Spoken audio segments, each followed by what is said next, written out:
خوان بزيرة لو العرض وصل ل5 مليون دولار، حسين لبيب هيبيعه.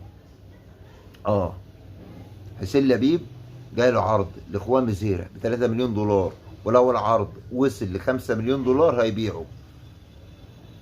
هيبيعه، وهيبيع اي حد في النادي يجي له عرض كويس. بس ده مش عرض كويس لاخوان بزيرة. واصلا انت اصلا يا حسين يا لبيب المفروض اصلا تقفل الباب ده.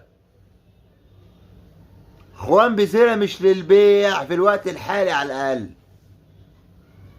ده المفروض لو انت بتخاف على النادي، لو انت قلبك على النادي وعلى الفريق، انت والمجلس سبب الوكسة اللي فيها النادي، سبب الخراب اللي فيه النادي. دافعين 7 مليون دولار لحد دلوقتي وما نقدرش نجيب لعيب، ما نقدرش نتعاقد مع لعيب، ولسه علينا بقيت فلوس طبعا.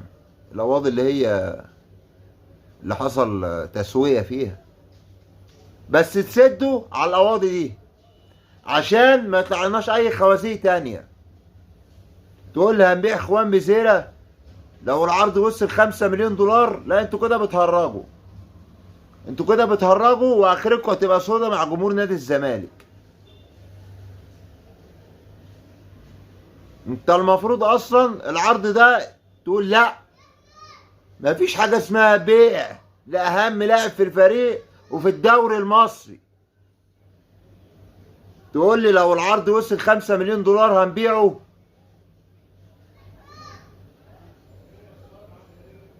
اخركم هتبقى سودة على ايد جمهور الزمالك، وخراب نادي الزمالك ده انتوا السبب فيه.